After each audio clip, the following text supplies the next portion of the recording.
Hey guys, and welcome back to another one of these aiming for grade 9 papers, and this is the last one for now. This is set 3 paper 3. Now I've linked in the description all of the other papers, so there's 9 in total including this one, and these are really good practice for essentially getting to those highest possible grades. But even if you're not aiming for a grade 9, these can be good because they put you in unique situations. These questions are a bit different to the ones you might find in past papers, for example. Now this isn't to say that these aren't the same kinds of questions, they are, but they're worded in very different ways and they kind of make you think a little bit.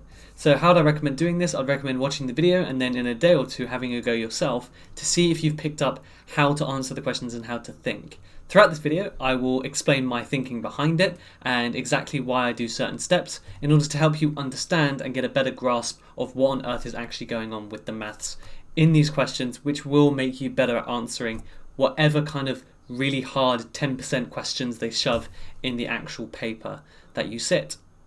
The first question, we are starting off with some probability. So there's only blue, red and green counters in a box. The probability of that counter taken at random from the box is blue is 0.4, and then the ratio of the number of red to green counters is 7 to 8. She takes a random counter from the box, records its colour, puts it back. She does it 50 times. How many green counters does she get in terms of an estimate? So the one thing they're kind of testing here is that you should realise that the number of counters is directly proportional to the probability. The more counters, the greater the probability. And we should also know that the probability should add up to 1.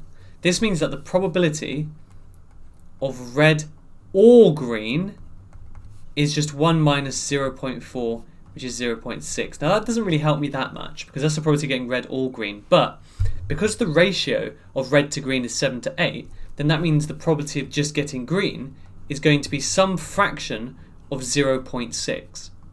Now the question is, what fraction is it? Well, if we look at the ratio, green is the number 8, red is the number 7.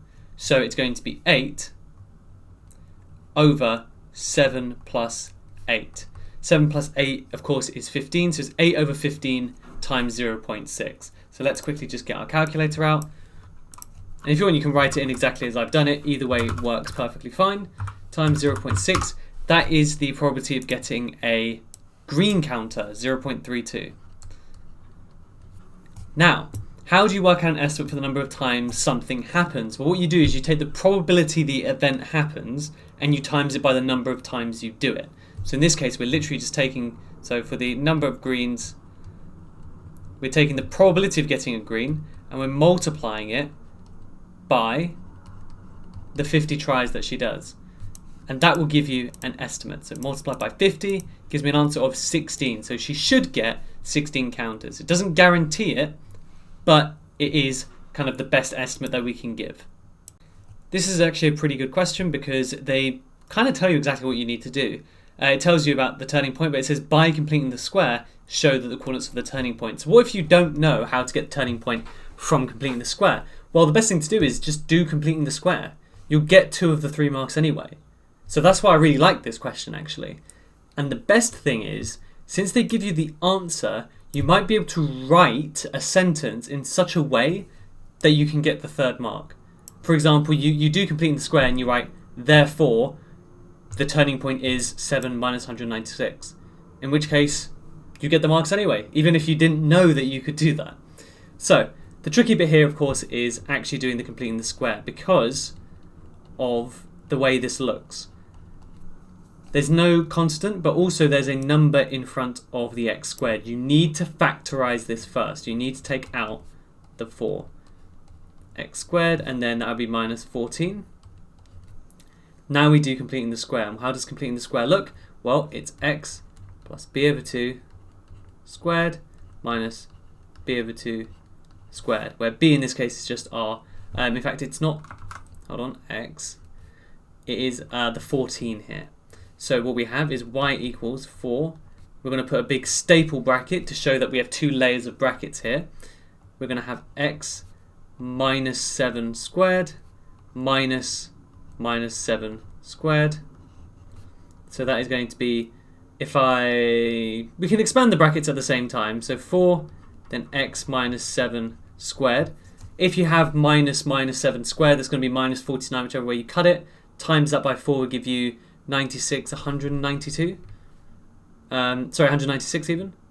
Yeah? Yes, minus 196. Yes, perfect. Like that. Now, if you notice, we have a 7, 196, 196. So we're actually done. So then I'll just write, therefore, the turning point, and then just write the thing. So just so you're aware, to get a turning point, you just flip the sign of whatever's inside the bracket, and then you keep the sign of the outside bit absolutely the same. The reason for this is you want to make this bracket equal to 0. That only happens when x is equal to 7. Again, another fairly soft one to start with. This is where things get a bit more interesting. So this right here, Jane has a new car she bought. At the end of the first year, it decreased by 12.5%, then 10% each year. And at the end of the 3 years, its value was £17,000. So in general, the way that this works is this is compound interest / depreciation. And the reason for this is we have a repeated percentage change, right? 12.5%, then another 10, then another 10. That's a repeated percentage change, which means by definition it's compound interest or depreciation, the equation for which is the same. So it's actually completely fine. The equation for this, or the way you'd normally do this, is the final amount, so I'll write final, is equal to the starting amount, which in this case we don't know, so let's just call it A, multiplied by your percentage change. And if you notice, we have two different percentages, right? The good thing is you can actually chain these on. So you can just do a bunch of different percentage changes, and you're doing it to the power of however many years it's repeated. So for the first one, it's only for 1 year, so n would be 1. For the second one, it says next 2 years, so it would be n is 2 for that one. And that's pretty much it. So now we just need to work out the percentage changes. Percentage changes, that makes sense. Okay, so for the first one, if something decreases by 12.5%, that means it's 100 minus 12.5% of its original value. So the reason for that is 100% is just the original amount. So if, let's say, my shirt was worth £50, that is at 100% of its value. Now let's say, because I've worn it for a year, it drops by 10% in value. That means it's at 90% of its original value, right? Because it's dropped by 10%. It's almost like a battery. Yeah, you know how it lowers percentage over time? Similar type of thing. So if we just do 100 minus 12.5, we get 87.5, which means after the first year, the first percentage change is going to be 87.5%. Now, some of you may have teachers that tell you to then divide it by 100 and blah, blah, blah, but I'm going to give you a little bit of a hint. There is a percentage button on your calculator. You can leave it as a percentage and you get the same answer. So that's our first percentage change. The second one says it decreases by 10% each year. Now, this doesn't mean you do 87.5 minus 10, because remember, it changes, the 100% changes. So that would be 100 minus 10, it's at 90%. So if I sub in all the values I know now, the final amount was £17,010. The starting amount I'm going to call A because I don't know it. The original percentage change is 87.5%, and that's to the power of 1, so I'm not even going to write it, times by 90% squared. So all I need to do now is divide this over to the other side, and I'm done.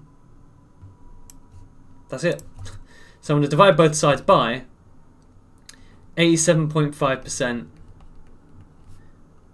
times 90%. So that becomes our final answer of 17,010 all over. That's a bit horrible handwriting, but hopefully you see. Now, I will say that a lot of the students this year, algebra is a bit weak for them. So that might have been a bit tricky for you. Now, I could have done this where I work out the value first. So if I do 87.5%, just to show you that this does indeed work, then times, come on, yeah, 90%, if my fingers work properly. I could get that value, and that is the same as this bottom value here, and do 17,010 divided by this. It would give me the same answer. But I'm really trying to develop your algebra skills here, because algebra is really what's going to save you in kind of the aiming for grade 9. A lot of the kind of grade 9 students last year, a lot of the tuition students I had, when I first started teaching them and going through their mock exams and things like that, they made basic errors in algebra which dropped them marks. So they got the method right, and had they not made those mistakes, they would have got 100% correct. But they made those mistakes. So that's just the way it is. So 17,010 over, and then we're going to type in the exact same thing, or I can use the answer button because I've already typed this in for myself, and I get the original amount of £24,000. Now hopefully it makes sense, and this is another way you can check your answers. Instead of redoing the whole thing, does it make sense that the number's bigger? Yeah, right? Because your new car should be worth more than a 3-year-old car, right? Like if I bought a car, I mean, if you imagine it yourselves, if your parents bought a car a few years ago, it should be worth less when they try and resell it now. That logically makes sense because it decreases in value. Same with how your PlayStation's probably worth less now than it was before. This question we have some iteration by the looks of it. So the profit made by a shop increases each year, lucky guys. The profit made by the shop in year n is Pn, and then next year it goes up by this equation. So it multiplies the previous year by a certain value, and then it adds 800. And the table shows the profit made in 2018 and 19. We need to work out the profit in 2021. So with iteration, normally all you'd do is you'd shove in the values and then just press equals a couple times and you're done. But the problem is we don't know what A is. But nothing to fear. We know one of the relationships, right? So we start off at £24,000, so we could sub that in right away. Times 24 grand plus 800. And that should equal the next year £29,600, right? Because that's what the relationship says. In whatever the current year is, you take the previous year, times it by A, and then add 800. So that's exactly what I've done. I've times the previous year by by A, and then added 800. So now it's just a matter of rearranging for A. So 24,000 A, and I've minus 800 from both sides, equals 28,800. So then A is just equal to 28,800 divided by 24,000. Perfect. Go onto our calculator. We have 28,800 over 24,000 gives me an answer of 6/5, so 1.2. Nice and easy. So now I have an equation. I have that this thing here is Pn plus 1 equals 1.2 Pn plus 800. So starting from 2019, we can work out the next two by simply putting it into our calculator. So what might be a good idea? So if I write, what would be a good idea? So we could do 24,123 equals, and this will help us check our answer as well. Remember, to do iteration, I like to use the answer button. So just type in the original amount, press equals, then use the equation. So A is 1.2, answer, plus 800. That should give us 2019, 2020, 2021, £44,384. 44384 for a nice juicy 4 marks. Pretty good. This question, we have a circle, we have a cyclic quadrilateral, we have a triangle, we have a bigger triangle, we have all sorts of different shapes. But the question is asking us to work out the size of angle BCD. So it's always good to mark the angle that you're interested in yourself. And so we need to find that angle. It gives us a ratio. The size of angle EAB to BCD is 2:1. Okay, cool. Which, fair enough. So it gives us that if this is x, then this should be 2x, which could be useful information because this is two angles of a triangle. So if I work out what this angle is over here, I can use the relationship that the angles on a triangle add up to 180 in order to work out the value of x and therefore the answer, which I've actually already spotted it. Cool. So we need to use all of the information. So we're going to be using it's a cyclic quadrilateral. What's special about a cyclic quadrilateral? The opposite angles add up to 180. So the only angle I can work out right now is this one here. Angles on a straight line should add up to 180. So 180 minus 60 gives me 120 degrees, which means the opposite angle here should add up to 180 as well. So 180 minus 120 gives me 60 again. And now angles in a triangle add up to 180. So we have 2x plus 60 equals 180. So that's 3x plus 60 equals 180. 3x minus 60 from both sides gives me 120. So x is equal to 40, which is my final answer. Not bad. 4 marks. Not much else to it. It is just all about using the information that they give you to work out what you need. But again, notice what I did. I started off from the end and I tried to work my way back. I said, well, what do I have? I want to work out this. Okay, what information do they give me? Well, this ratio, which means this is x, 2x, and so on. And then just use what you can work out. Question 6, we have a couple of transformations. We have the graph of y equals f of x is shown on this grid. Looks like that. Sketch the graph of f of x plus 2. So here we should remember the kind of basic rules for transformations. If it's inside the bracket, it affects the x coordinates, and it does the opposite. So in this case, we're going to be taking away 2 from x. So that means all of these points here, we're just going to move over 2 to the left. Every single point. Every single one. Like so. And that will make something along the lines of, so here we go. And again, it doesn't have to be super accurate as long as they kind of see what you're doing.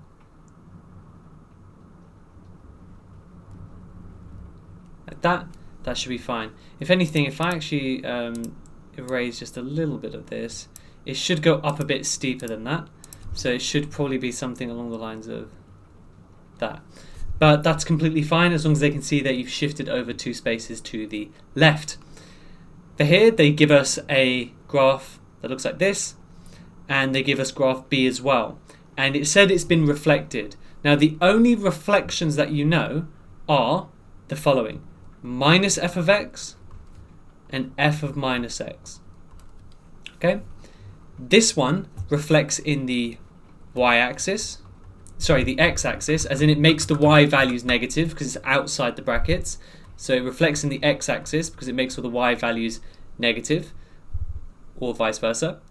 And this one is a reflection in the y-axis because it makes all of the x values swap sign. So positive x values become negative, negative becomes positive, whereas this one makes positive y values negative and negative y values positive. So as we can see from here, it's a reflection in the x-axis, which means this should be minus g of x for our answer.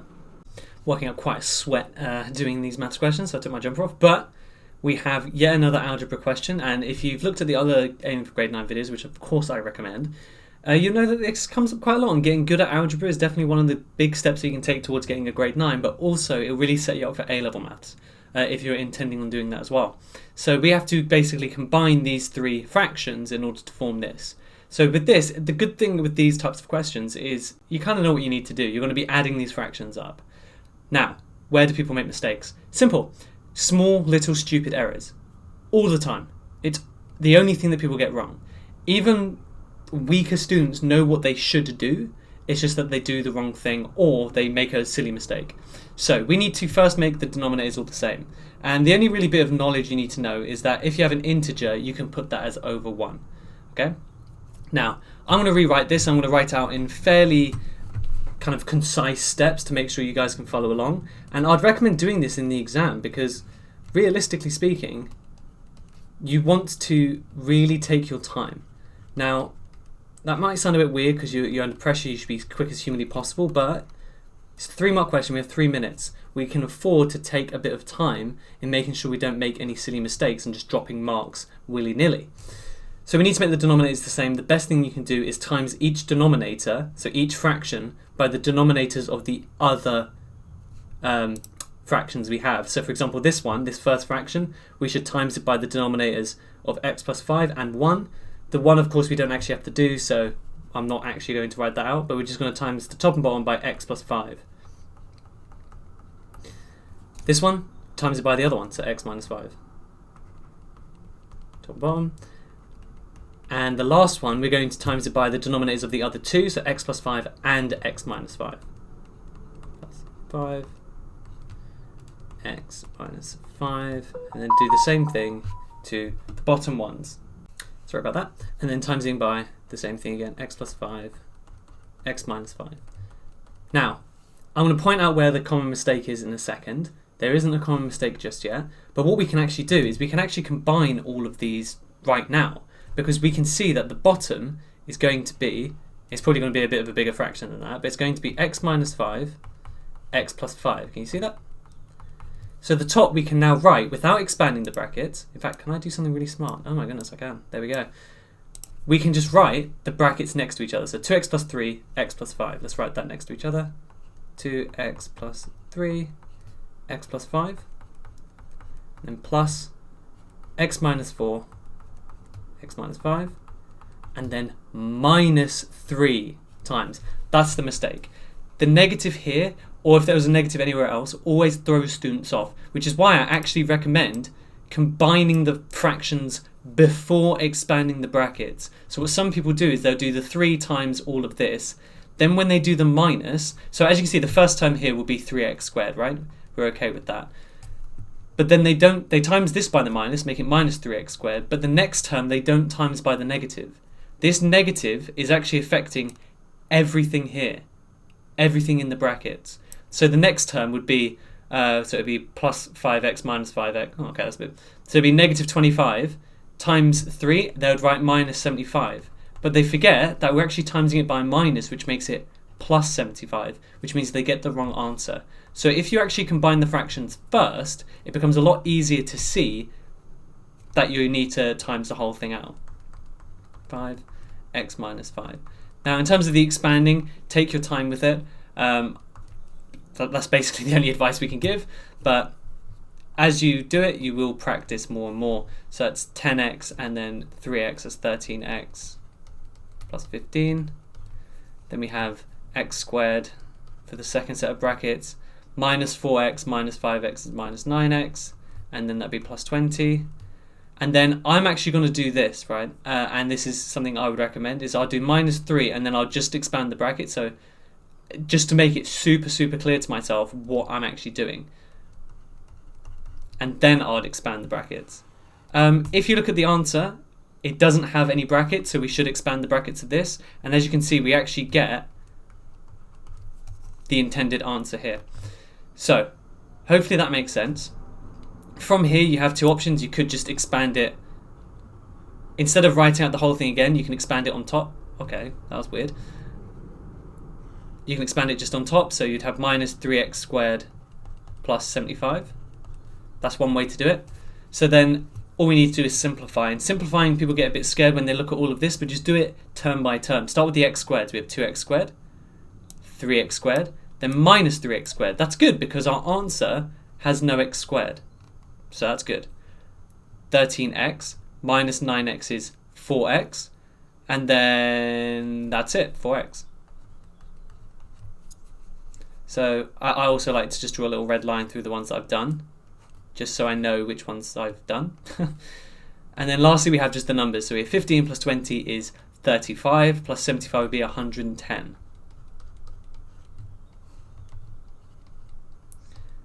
And it is indeed in the form ax plus b over x squared minus 25. So that is correct.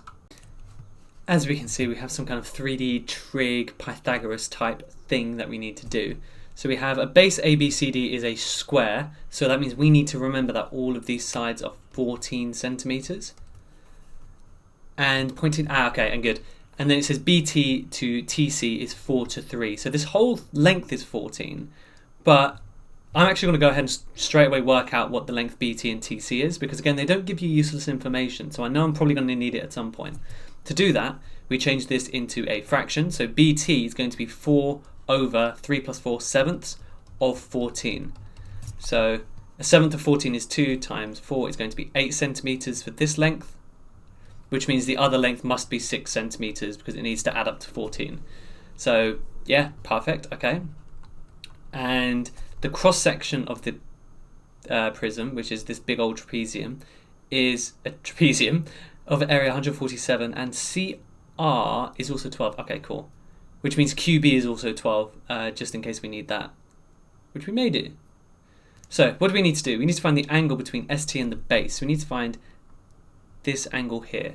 So what I like to do is actually separate into shapes. So if I'm looking at this angle, I'm essentially looking at a triangle please forgive the drawings, where that is D, T, and S, and we're working out this. So what we need to do is work out two of the other sides. It doesn't tell me ST, doesn't tell me DT, okay, but it doesn't tell me anything actually. So I'm actually looking at DT right now, because if I look at this triangle, and again I'm going to try and draw it for you, C to D to T, so D, C, and T. I know DC is 14, because this is a square based shape, so this whole thing is a big square. And I also know that CT is 6 because we worked it out. So I can work out DT straight away by using a good old-fashioned Pythagoras. So square root of 14 squared plus 6 squared. So that's good. We've used some of the information already. Oh, my calculator's closed. Let's fix that. Come on, square root 14 squared plus 6 squared gives me 2 root 58. That's not really... You could leave it in surd form to get a really accurate answer, but it's not necessary. So 15.2 centimeters, let's call it. So that's good. We're doing some work. So now I need to either work out SD, which is possible, or I need to work out ST. ST, I don't really see that being possible because it's kind of diagonal. So I'm thinking SD. So again, I'm talking through my process just so you guys can kind of be aware of exactly how I'd approach this kind of thing. Now the information we haven't used, so if I tick off the information we have used, we've used the fact that this is a square, we've used the fact that this, we haven't used CR, and we haven't used the area. So the area of the trapezium, let's write that out. It would be a half A plus B times H equals, in this case, 147. Now, A and B are going to be the opposing side. So it's going to be PA and it's going to be QB. QB is going to be the same as RC. So it's going to be 12. So one of these numbers is 12. The height is 14. So I can rearrange for A, which is going to be this side, which is SD. See? So I genuinely didn't know what I was doing there, but you can work it out. So let's actually sub all these numbers in. So we have a half A plus 12 times 14 equals 147. So that's going to be 7A plus 12, because a half times 14 is 7 equals 147. I'm going to divide both sides by 7 to get rid of that, so I don't have to expand the brackets. That is going to be 21, because 7 times 20 is 140, so it's going to be another one. So A is equal to 9 centimeters, and that is SD. So in fact, if I write out fully, it equals PA, which equals SD. And there you go. Now I've used all of the information, and if you notice, I actually now have enough information to work out the angle theta. So that's going to be tan, because it's opposite and adjacent, so tan theta. It's a 5-mark question, not bad. Tan theta is opposite over adjacent, so it's 9 over 15.2. And it says to do this to 1 decimal place. So let's just do the inverse tan. I'm actually going to use the answer button for the 15.2 just to make it like nice and accurate. Not necessary, but you know, 30.6 degrees. That was a pretty quick 5-marker. Not bad at all. And hopefully you can see exactly how I pieced that together, because I didn't know the answer before I started. You just kind of, you have to use the information. That's the thing, right? Like, and that's the most important thing I can tell you about these grade 9 questions, or even if you're not in for grade 9, is they have to give you enough information to do the question, and they never give you useless information. Using those two facts means that everything they tell you, you will use at some point in the working out. So keep that in the back of your mind.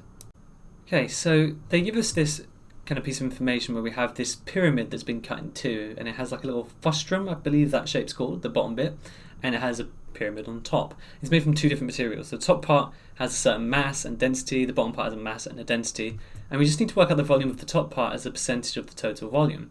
And yeah, I don't think this is that tricky, but it is a 5-marker. So what do I mean by it's not that tricky? Because there's a lot of information here and a lot of students get confused. Well, the best thing you can do is lay out the information, okay? So let's think of what we need. It says the volume of the top part as a percentage of the total volume. So we need to work out the volume of the top, the volume of the bottom, and the total volume, right? Because then we do the the volume of the top divided by the total volume. Okay, so what I would do is I would split my page in two. So I have top and bottom like this, and I'll write out what I know. Well, the top part has a mass of, so I'll write M equals 92.8 grams, and the density, let's just call it D, is 2.9 grams per cubic centimetre, and that's not cube. And we just need to work out volume, but that's just the density equation, right? Like it's not the end of the world. Bottom part, they give us the same thing. It says the mass is 907, well, I mean it's much heavier apparently, 0.8 grams, and the volume is 4.7 grams per cubic centimetre. So again, all I need to do is, sorry, that should be density, is work out the volume of both, and then I'm basically done. But again, the common thing I see with this kind of question is students don't lay out their work, and as a result, they look at all these numbers and they go, I don't know, okay, I want to work out volume, but I don't know which mass and density to use. Well, if you lay it out, it's very easy to see now which ones I use. So, the equation we're going to be using, so density is mass over volume, which means volume is just mass over density. So all we're going to do to work out volume for both of these is literally just divide the two numbers, and then we can work out our percentage fairly easily. So let's get started, right? So I think this is a pretty good question because it's all about laying out your work, and if you lay it out properly, you won't really have any issues. Wow, that's a nice number. 32 cubic centimeters, and this one is okay, I wrote the wrong numbers. That's very interesting of me. I know I just said lay out your work neatly and you won't make a mistake, and then I make a mistake straight away. There you go, those are the correct numbers you should be using. So 972.8 over 4.7. And okay, that's not a nice number. 206. I'm going to call it 206.98 centimeters cubed. So now in terms of calculating the volume as a percentage, well, you do the volume of the top bit over the total volume, so that's 32 plus 206.98, and then you just times it by 100 and you're done. I mean, that's not as complicated as it could have been. So 32 over 32 plus answer, and then we're going to put this in brackets, times that by 100, and we'll be all done. 13.4%. Yeah, 5 marks. Pretty good, pretty solid, I think. An electricity company charges the same fixed amount for each unit of electricity used. David uses this graph to work out the total cost of the electricity he has used. So, cost, number of units, pretty standard graph. Work out the gradient. Cool. Just take 2 points and work out the gradient, right? It's not too bad. The thing that is a bit interesting is what the graph is actually going up in. So, I mean, I would personally choose, in fact, this might be the best point because it's directly on the line. But so that means that must be 14. So that makes our lives easier. So all you need to do is do the change in y with change in x. So 14 minus 0 over 100 minus 0. So it's just 14 over 0, over 100, sorry, which is 0.14. And that's what you need to do. What does it represent? Well, again, you're doing cost. I always give people like a formula, like a sentence you can always say, where it's the y-axis per unit x-axis. So it is the cost per unit, in this case, used. Okay, that's pretty much all I'd ever say. So the cost per unit used, and that always works. In this case, it's the cost per unit of electricity used, but you only really need to say it's the cost per something. So it's the y-axis per unit x-axis. Obviously, in this case, the x-axis already has the word unit in it, so you wouldn't say cost per units used. That doesn't make sense. But if it was, let's say, a number of miles, it would be the cost per unit mile or per unit distance or something like that. And that will always work for you. Here we have a fairly standard histogram question, however part B does have something kind of unique. So first of all, we just need to draw a histogram. Best way to do this is to use the classic equation. Frequency density is frequency over class width. So here we're doing 90 divided by 1, so 90, and just add another column to your table, or row depending on how it's laid out. That would be 48 divided by 0.5, which is going to be 96. 22 divided by 0.5 is 44. 8 divided by 1 is, I'm joking, 8. And lastly, we have 12 divided by 2, which is 6. And then we need to somehow plot this. Now, I'm assuming we're probably going to have to go up in tens. So 10, 20, 30, 40, 50, 60. No, that's not enough. We're going to have to go up in, could go up in 15s, which would work. So 15, 30, 45, 60, 75, and then 90. No, that won't work. We have to go up in 20s then. So 20, 40, 60, 80, and 100. Then when you're drawing your histogram, all you need to do is make sure that between 0 and 1, you're going to be drawing a line off, and you're going to make sure that there's no gaps between any of your bars. But other than that, it's not too bad. So 0, 90, it's literally drawing, and don't worry, I'm going to make sure, there we are. And then from 1 to 1.5 we have 96, so that's up to here. 96, so each of these should be going up in 2s. So that's 90, 92, 94, 96. So draw a line going up, and then it should go across to about halfway, like that, and then a straight line going down like so. And we just repeat this process, so another 0.5 goes up to 44, 42, 44, that goes up to the number 2. 2 to 3 goes up to 8. So 2, 4, 6, 8. And lastly, 3 to 5 goes up to 6. So it's 2, 4, 6. Like that. There we go. And that's pretty much it. You get marks for essentially having the correct labels on your axes. You get marks for having the bars be touching each other and the bars going up to the correct value. Part B, however, is a bit more interesting. So with this kind of second part of the question, they tell me that the number of year 11 students who live between 1 and 2 miles is n. And we need to work out, in terms of n, because we have no numbers, the number of year 11 students who live between 3 and 5. So this is relying on your ability to know that the area underneath a histogram is proportional to the number of people in it. So what we're going to do is we're going to work out the area of this bar, but you might be astutely aware that we have no numbers on the frequency density, but that doesn't actually matter. Because what we can do is just give it a number, right? Because we're looking at basically the number of squares underneath here. And there's a few ways to do it, but it doesn't actually matter what numbers you choose because they're going to be consistent with either bar. So I could say that this is like 0.5, and then 1, and then 1.5. That would be fine. But if you also wanted to say each single bar, little tiny little cube, well, square actually, is 1, then that's also totally fine. So I could call this 5, 10, and 15. And it won't matter because, again, we're looking at a proportional relationship anyway. So it doesn't make a difference. But let's just say this. So the area under this bar is going to be 15 is n. But that n is equal to 1, because that is the width here, times 15. Okay? So we can say n equals 15 to an extent. Now this, the width is 3, and it goes up 1, 2, 3. So the area here is 3 times 13, which is 39. So all we need to do now is work out how many times bigger that area is.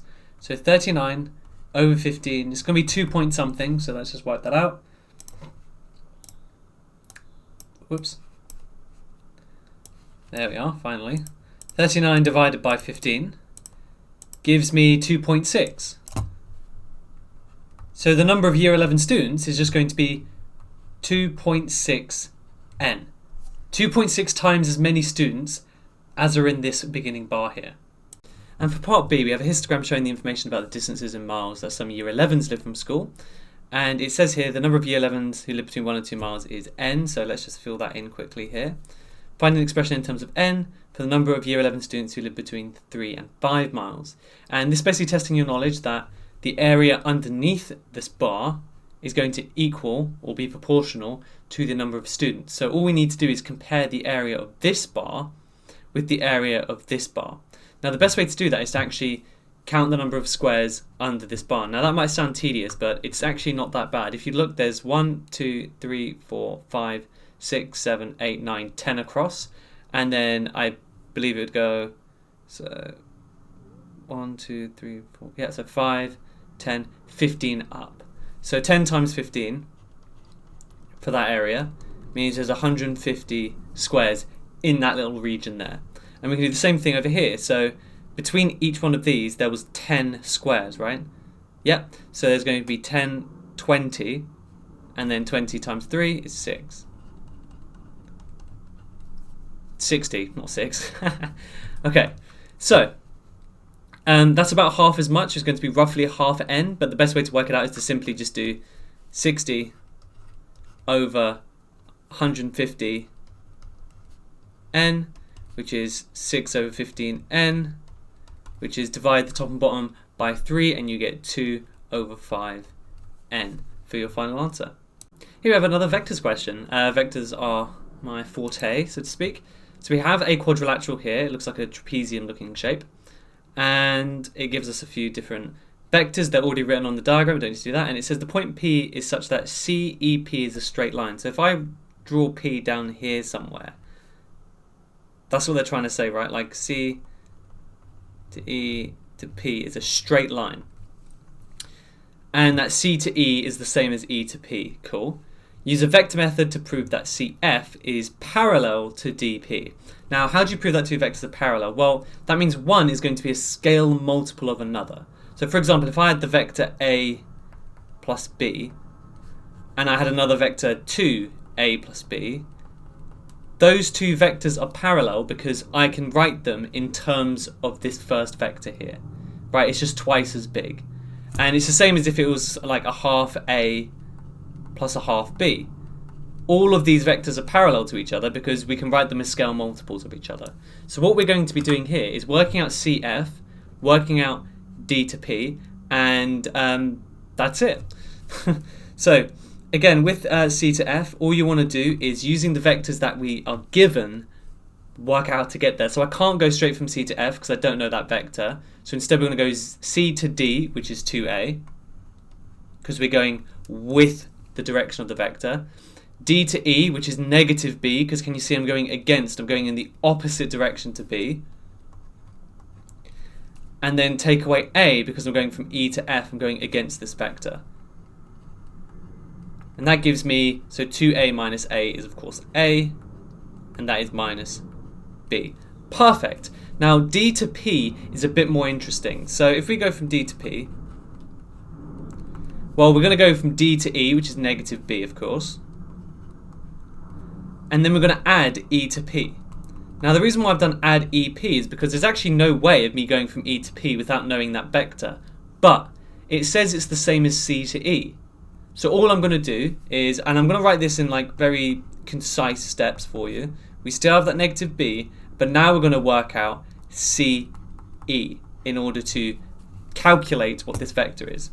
So then dP is equal to negative B. And how can I go from C to E? Well, we can go from C to F because we know what C to F is and then add A.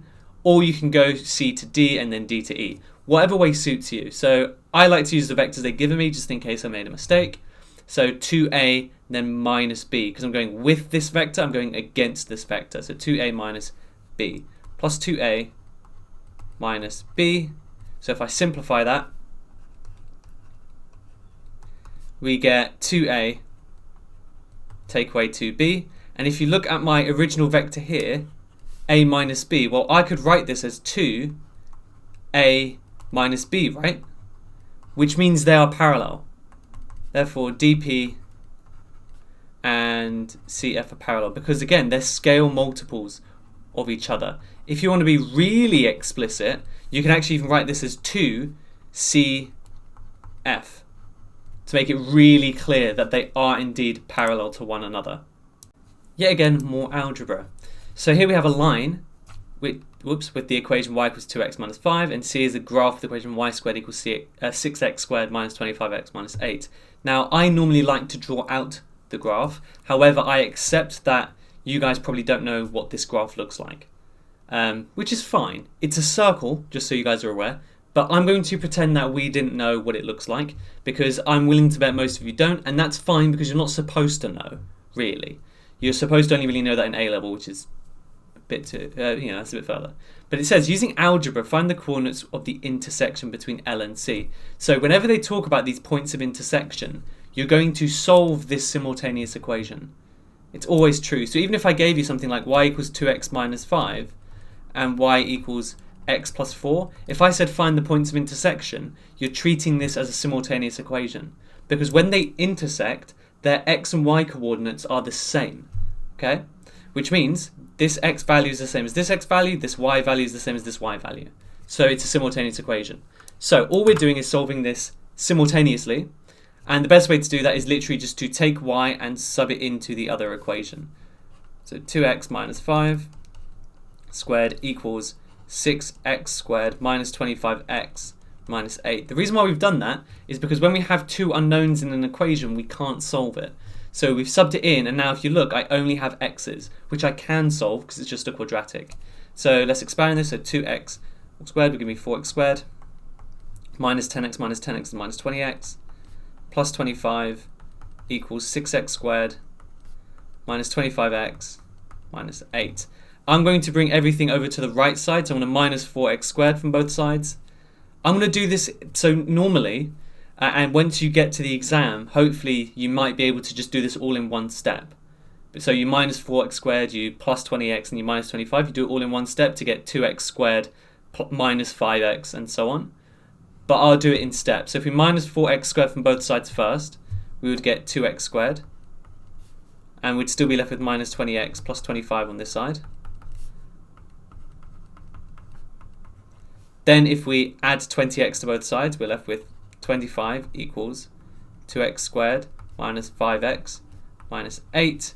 Minus 25 from both sides, we get 0 equals 2x squared minus 5x minus 33. Yes. And then we can actually use our calculator to work out the answers to this. You can use quadratic formula, you can factorize, or if you go down 2 on your calculator across 1, equation slash func, polynomial, it's always going to be 2 for you guys because you only do quadratics. And then just fill in the values. So 2 in front of the x squared, minus 5 in front of the x, minus 33 on the end. We get 11 over 2. So x equals 11 over 2. And, so it's not or technically, it's and, because there's 2 solutions. Negative 3.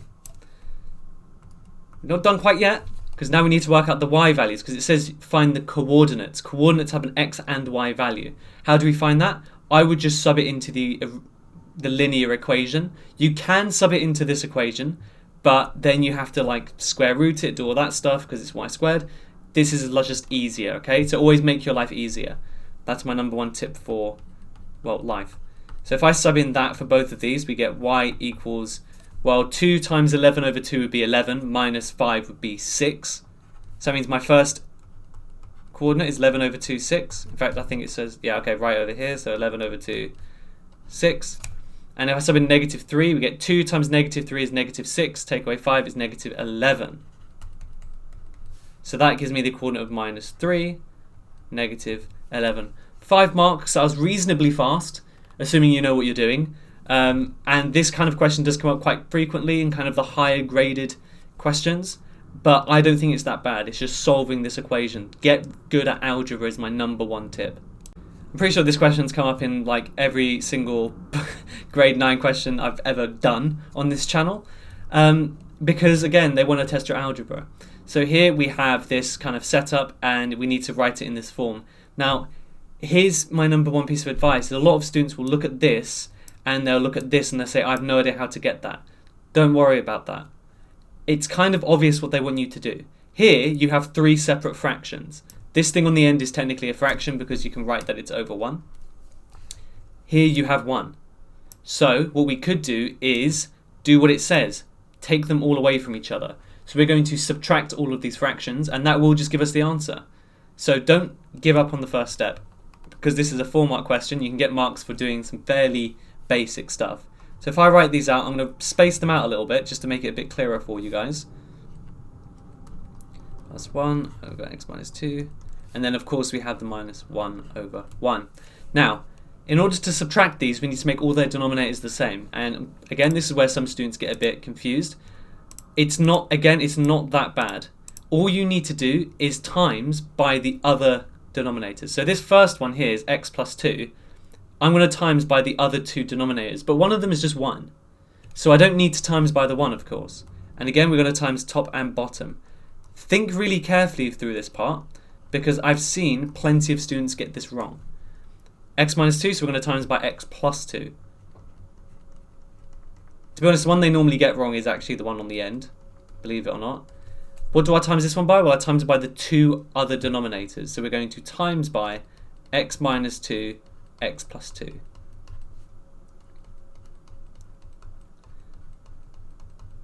Like that. Now we have a choice, and in the last kind of the set 2 paper 3 that I did, I actually did this in one step because I actually think it's easier. So some people like to times it, then multiply it out, then do the subtraction. The problem with that is, don't forget, it's minus. So let's say I get into the situation where it's 3x squared plus 2x plus 1 over, let's just say it's x plus 2 for now, just to make my life a bit easier. 2x squared plus 4x minus 3 over x plus 2. When they combine it, they'll do 3x squared minus 2x squared, which is x squared, but then they forget that this minus also affects the 4x. So this is 2x minus 4x, so it's minus 2x. And then it's 1 minus minus 3, which is 4. That's what my numerator would be. And if that's confused you, that's why I would recommend just combining them first, because then it skips that necessary step. But because you're subtracting all of this. You're not just subtracting one thing. So that is why I prefer to just combine them all at once. So I now know that my denominator is going to be x minus 2, well, x plus 2, x minus 2, right? Because that's what all of the denominators are. Then we're going to have 3x, x minus 2, minus 2x plus 1, x plus 2. And if you notice, look, the minus is already taken into account. I can't forget it. And then lastly, we have minus x minus 2, x plus 2. Then all I need to do is expand, simplify, and all that fun stuff. So we have 3x squared here, minus 6x. I'm actually going to leave the negative, and I'm going to put this all in brackets, so 2x squared. That will be plus 4x plus x, so plus 5x, plus 2, minus x squared.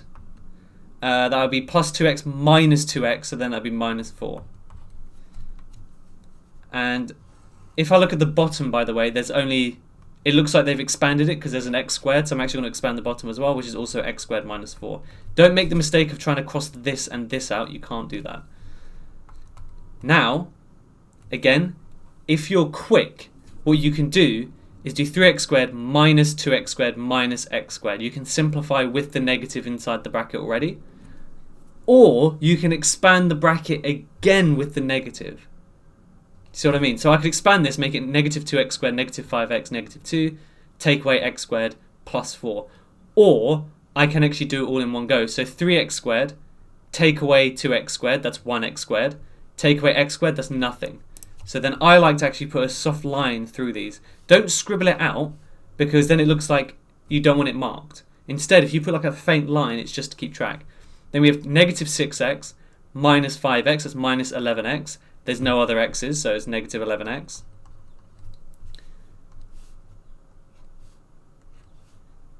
Then we have minus 2, take away negative 4. So that becomes minus 2 plus 4, which is plus 2. And again, now that I've because I've done this like crossing out method, it allows me to visually see that I haven't missed anything out, which is really useful. You'll find that whenever I do simplifying, I generally speaking will cross things out as I go along. And a and b are integers, yep, negative 11 and 2, those are integers, x squared minus 4 on the bottom, 4 marks, job done. This is a pretty interesting ratio question. We have done a similar type in the set 2 paper 3 question as well, so if you want some extra practice you can look back. It says there are 4 boxes on a shelf, A, B, C and D. The total of A and B is 3 times the total of C and D, so that's an important fact there, for a reason I'll come on to later. The weight of A is 2/3 the weight of B, weight of C is 75% of the weight of D. Find the ratio of A, B, C, D. So we're combining ratios. The first thing I would do is actually write the ratios that I know. So A to B, well, it tells me that A is 2/3 the weight of B.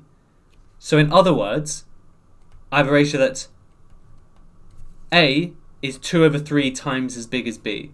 Now, of course, we can't have ratios that look like that. So we're going to, because there's a fraction, we can't have fractions in a ratio, times both sides by 3, and we get a ratio that looks like this. Okay? So again, A is 2/3 of B, which means it's 2/3 times B. That's where that comes from. We can do the same thing for C to D. Now, when it says 75%, you can make it a fraction, you can make it a decimal. I would say fraction makes sense. So 75% as a fraction is 3/4. So I'll put 3/4 and 1 again, because C is 3/4 of D, times both sides by 4 because we do not like fractions in our ratios, and we get 4 to 3. Those are my two ratios at the moment. Okay, now we need to combine them. And whenever you talk about combining ratios, there are two possibilities. One is that there is a letter in common, in which case you make that number the same, you smash it together, you're done. The second possibility is that there's no letter in common, which if you look here, A to B, C to D, there's no letter in common. So what we need to do is make the number of parts the same. So if I add up the number of parts here, I get 5. If I add them up here, I get 7. So what I need to do is make the total number of parts the same. So we times them by each other, because the lowest common multiple of 5 and 7 is 35. So times this one by 7, times this one by 5. We get 21 to 14. And then here we get 20 to 15.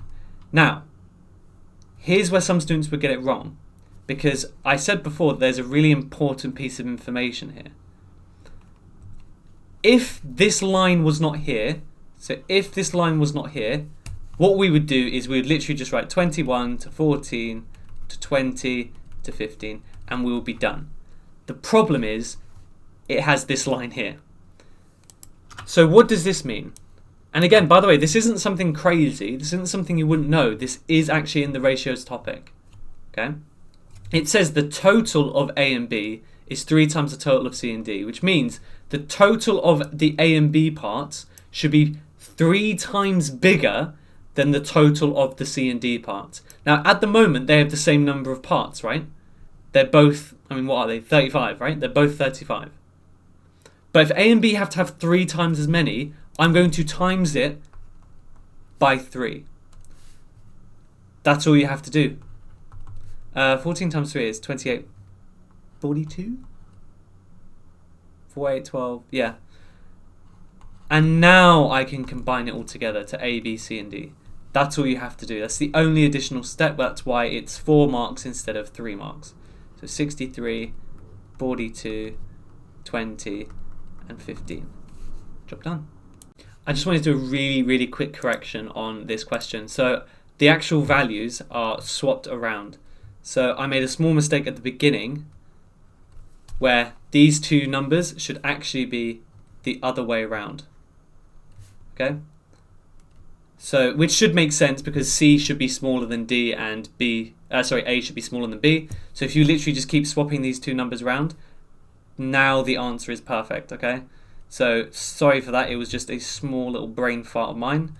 But if you just swap these all around, you get the correct answer. All the numbers are correct, it's just the order in which we've done them is slightly incorrect. So again, the 3/4 should be under the C, not under the D. So apologies for that. I hope that hasn't confused you too much. Here we have a table giving information about the lengths in centimeters of a piece of string. How exciting. So it's 15 between 0 and 10, yada yada yada. Emos draws a frequency polygon for the information in the table. And it says write down 2 mistakes. Okay, this should be good. So how do you normally do the mistakes? Well, it doesn't always help to kind of... I'll show you the order in which I look at things. Okay, the first thing I do is I check the scale. So if I look at the scale here, it goes up by 10s every 2 squares. That's what you need to check. Does it go up by the same amount per square? So in this case, it goes up by 10 in 2 squares. That's fine. Are there any missing values? Well, it goes from 0 to 50, 0, 10, 20, 30. That's fine. What about the frequency up here? Well, again, does it go up by the same amount per square? Well, 0 to 10, 20, 30. There you go. There's an issue here. So 40 is missing from the frequency scale.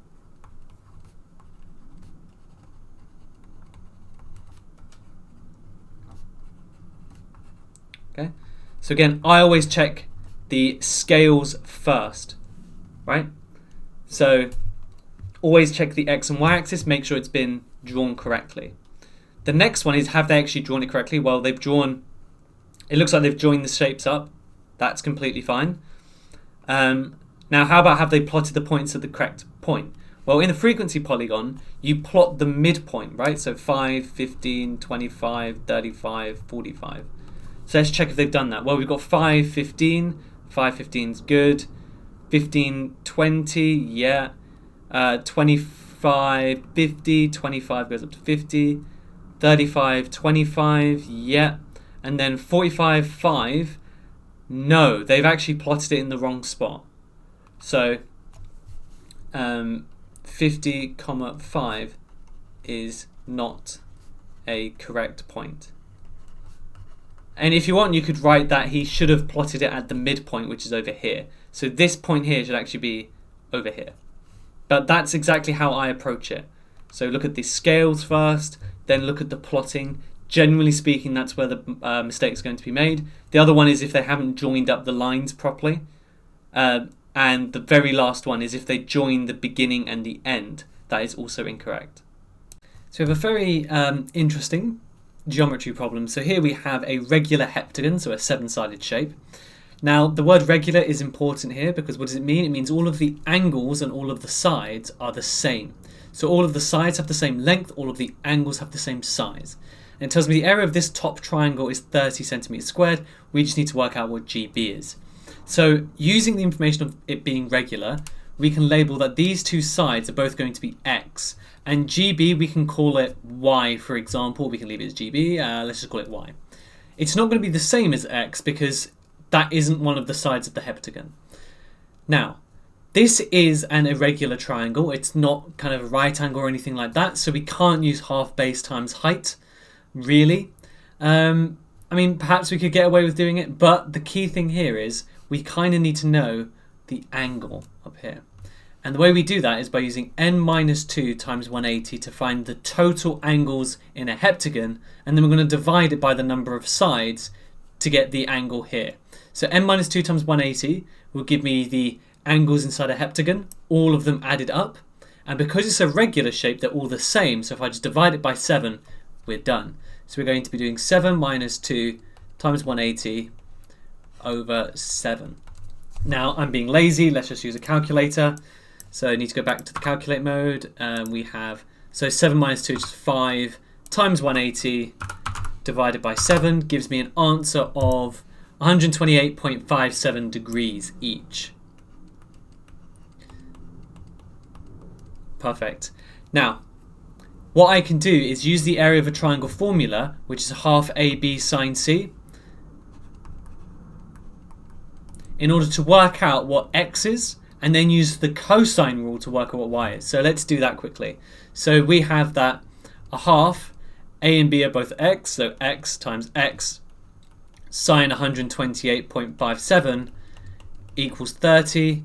So rearrange for X here, so we have this X and X just becomes X squared, of course. So that means X is going to equal 2 times 30, so 60, over sine of 128.57. all square rooted. So let's quickly do that. So square root 60, again I've times both sides by 2, that's where the 60 comes from, that's why I don't have a half anymore, divided by sine 128.57, and then because we have x squared, all I've done is square rooted it to find the final answer of 8.76. Well, it's not the final answer. That means each of those sides is 8.76 centimeters.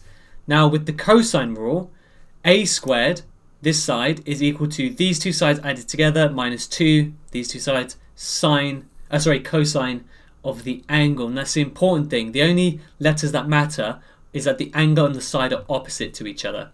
So in this case, it would be y squared equals b squared plus c squared. So that's x squared plus x squared. So in other words, 8.76 squared plus 8.76 squared minus 2, 8.76 cos of 128.57, and that will be our final answer once we square root it. So do all that, square root it, job done, nice and easy, hopefully. So we have answer squared plus answer squared minus 2 times answer cos 128.57. Then square root the answer to get y, which is 15.8 centimeters, because it says to give it to 3 significant figures. And that's a 5-mark question. So again, look at the way that I approach this question. Okay, don't worry about getting worry about getting the answer right, but don't worry about getting the answer right. Instead, you need to think about the process, because this question is not going to come up in your exam. However, a geometry question which is similar to it could come up. So look at the information they give you and label it. Regular heptagon, so I know these sides are the same. It also means I can work out what this angle is. I can only do that if it's a regular shape. Area of a triangle, well that means, well, what's the area of a triangle? It's half AB sine C. Well, okay, what can I work out if I use half AB sine C? I can work out this side. Okay, now I know those two sides, what can I work out? Well, if you have two sides and the angle between them, you can always work out the third side using the cosine rule. Hopefully you can see the logical progression that I'm taking, okay?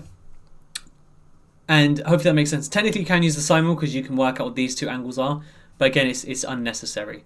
But hopefully that makes a bit more sense and you can kind of piece it together. Here we have P, Q, R, and S are 4 points on a circle, PX, R, and SX, Q. So these two are the straight lines. Prove that they are similar. So, again, we need to use all the information. Now, similar is not the same as congruent. You're not looking at, SAS or RHS or anything like that. That's not what you're looking at. Similar means that they are the same triangle, but one's been stretched compared to the other one. Right? So all of the sides might be a different length. So, for example, maybe this side and these, let's say this side and this side are corresponding, but as you can see, one's bigger than the other. Now, how do you prove that they're similar? What you do is you prove that all of the angles are the same. Okay? Because, again, when you stretch a triangle, the angle doesn't change, right? So if I have a triangle like that and they're all 60 degrees, I can times all the sides by 2 and the angles are still 60 degrees. It doesn't affect it. That's what similar means. It means that they have a scale factor. Congruent is when they're identical, which is when you use SAS and ASA and all of that fun stuff. So I need to prove that all of the angles are the same. And funny enough, you only really need 2 things. Now, the fact that this is on a circle is important, and the fact that PXR and SXQ are the straight lines is important. Let's start with the straight line thing. So if I look at this angle here and this angle here, they're made up from a cross of straight lines. If you have angles made from a cross of straight lines like this, then the opposite angles are equal to each other. So in other words, PXQ equals SXR, let's call it, because vertically opposite angles are equal. Now again, don't forget, I know it says vertically opposite, but this also means that these two angles would also be equal. So if they call it vertically opposite, which it doesn't make much sense because the left and right angles are also the same, but that's not relevant for this question. Again, if they're made from straight lines, an X shape, so if you make an X shape with your fingers, the top and bottom angle are the same, and the left and right angle are the same. Vertically opposite angles are the same. Angles are the same. Perfect. Now the next one is a bit tricky to spot. Now, because I've got a lot of experience, it's easier for me to spot than it might be for you. But if you notice, these two angles here are made up from the same point on the circumference. Can you see that? So Q, if you draw a line, I mean, sometimes I like to actually draw the line to demonstrate to people. It's made up from point S and P. And then the same thing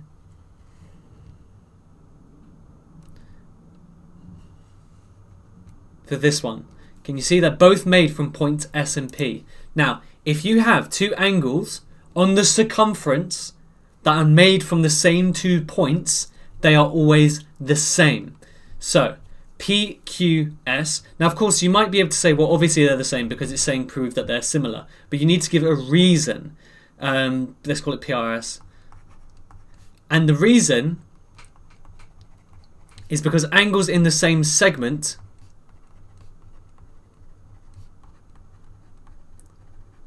are the same.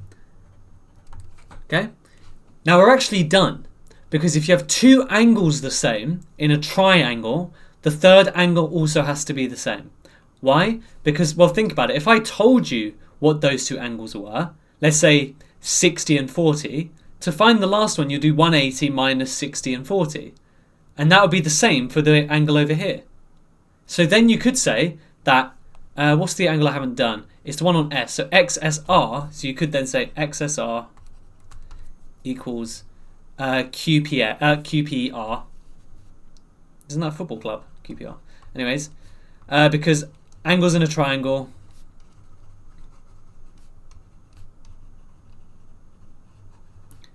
add to 180. Okay? That would be a perfectly valid way to do it. But there's another reason too.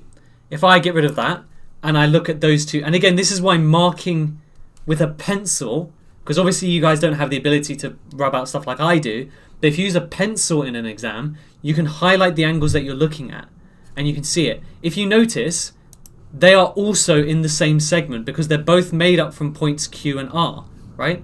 So S to R, S to Q, and then P to Q. So as you can see, they're made up from the same points on the circumference, which means you could also say, again, angles in the same segment are the same. So if I'm being lazy, could I do this? I absolutely can. Either one of those two reasons would work in this case. Then you say, angles all the same, therefore similar. Okay? That's the way I would word it. The reason why you have to say the last thing, and this is a big problem that students have, is when they're saying prove they're similar, okay, cool, you've shown that all of the angles are the same, but then they'll ask the question, so what? Why does that mean the triangles are similar if all the angles are the same? You have to say angles all the same, therefore similar. Otherwise, you might not get the final mark. Because again, they want you to prove it, which means you need to have a logical, reasonable set of steps that lead you to the conclusion that the triangles are similar. So you do need to say that final sentence over here, okay? Keep that in mind. But again, look at how I answered the question, look how I approached it, okay? I looked at similar and I said, well, what does that mean? What does it mean if two things are similar? And then I worked from there. This is a pretty fun question, and I've actually done a couple questions very similar to it on the channel, so it might be a good shout to go back to it. So, Ray has 9 cards labelled or numbered 1 to 9. He takes 3 cards at random, works out the sum, and then records the result. So sum means he adds them up, right? And it says work out the probability that the result is an even number. So now what we need to do is we need to work out all of the ways that you can get an even number. Now, of course, the first one is if you just get even times 3, well, of course, it's going to be even, right? You add 3 even numbers, let's say 2, 4, and 6, and you get an even number. That makes sense.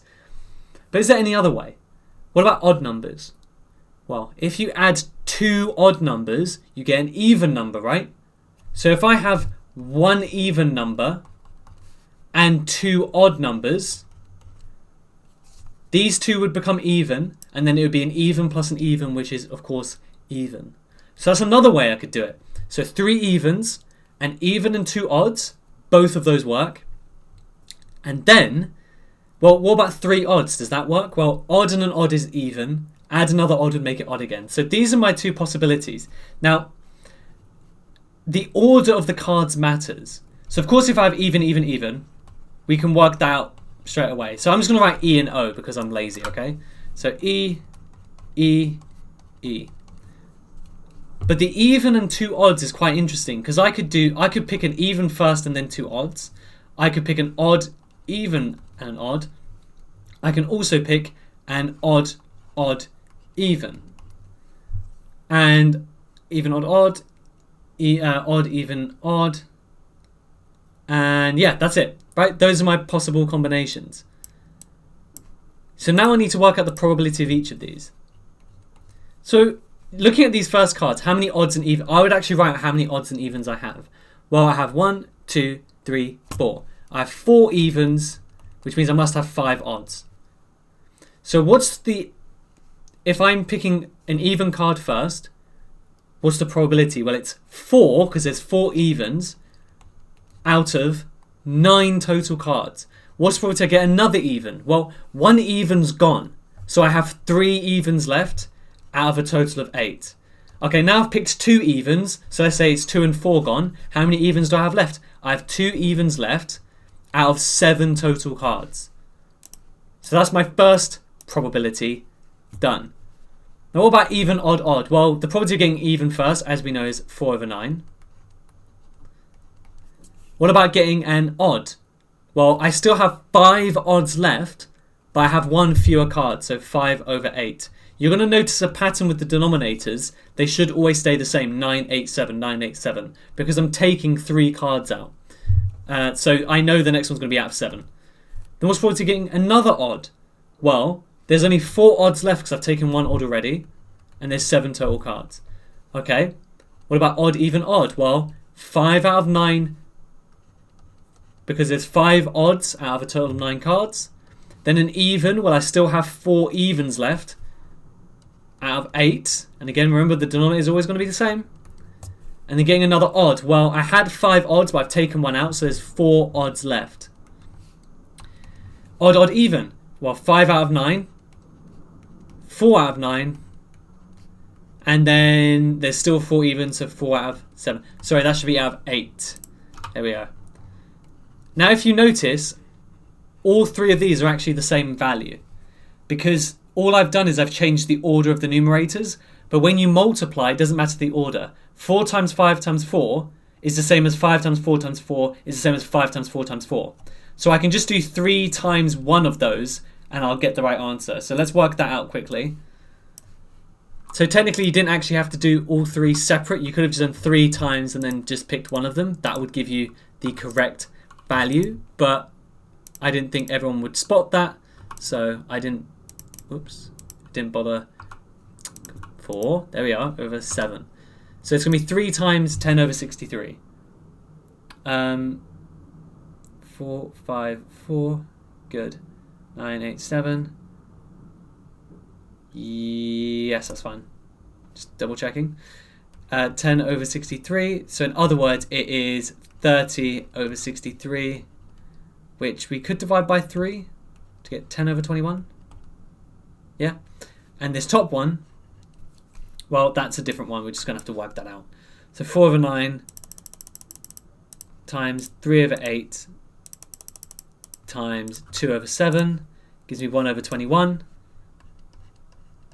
So that means the final answer, so the actual probability of getting even, is 1 over 21 plus 10 over 21, which is 11 over 21 for the final 4-marker question.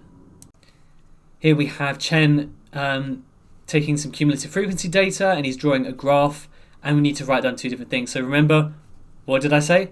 The first thing you do is you check the axes, and I've already spotted something. So checking the axes, the spacing looks fine. 10, 20, 30, 40, and then 20, 40, 60, 80, 100, but there's no label on the x-axis. Okay, so other than that, the axes look fine, so the spacing's okay. It's just the fact that we're missing the label on the x-axis. So now, what do? I go to the plotting. Again, I've gone through this a couple times. That's my approach. So if I were to plot this with cumulative frequency, you do not plot the midpoint. You plot the upper value of each of the classes. Because think about it, it adds up to a certain value, right? So I'm saying between 0 and 10, there's 4 values. So it's up to 10, there's 4 values. So it should be plotted as 10, 4, and no, they plotted it at the midpoint. So values should be plotted, or so it should not be plotted at midpoint. And that's totally fine for the second one. Okay? That's exactly how I approach every single one of these what's wrong with the graph table or whatever. Just try and go through it yourself. Here we have another proof question. So we get given this weird looking triangle, which technically has like 4 triangles in total, right? There's this one, then the overall one. And it says AE equals DE. Cool. So I might mark that just quickly on there. And AB to BC and BC to CD is in the ratio of 1 to 1. So I could write 1 to 1 there. Prove that they're congruent. So this is different from before. We're not proving they're similar, we're proving they're congruent. So SAS, ASA, RHS, all that stuff. So first thing I notice is, of course, AE equals DE, right? Perfect. Now, that means this big triangle is an isosceles triangle, which means those two angles are the same. So EAD, sorry about that, EAD is equal to EDA. And again, you have to give reasons for this stuff, because base angles of isosceles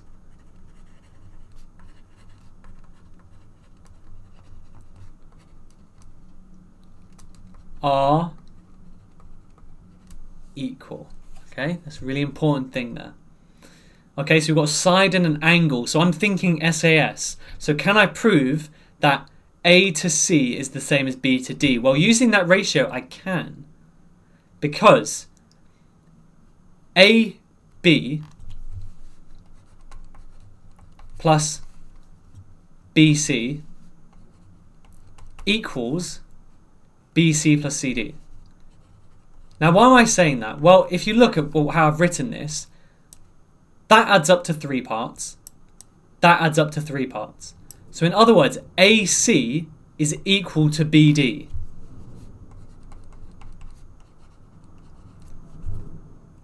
Right? Because look, we've broken this up into 4 parts. 1, 2, 1. 1 add 2 add 1 is 4. That's 3 parts. That's 3 parts. Don't forget, we're showing that the angle ACE is congruent to this one here. So all we're looking at is that A to C is the same as B to D. So all we have to do is then say congruent by SAS. You do have to use the ratio in your proof. Okay? And other than that, all good. Martin used his calculator to work out the value of a number P. He wrote down the first 2 digits. So he wrote down 1.2. What's the error interval? Well, what's the smallest this number could be? Well, the number afterwards could be 0. So the smallest it could be is 1.2. Now, what's the biggest? Well, technically it could be 9, 9, 9, 9, 9. But we can't put 9 recurring. Instead, if you look, they've put less than but not equal to. So we can put 1.3, which is the same as saying 1.29999999999 going on forever. Because that's the biggest number. It could be 9 recurring. Or it could be 0. So that is your error interval. The smallest it could be is 1.2 and then nothing. The biggest is 1.2999999. But we don't use recurring. Instead we say it's up to but not including 1.3. That's how you would write that answer for that question. This question right here is tricky.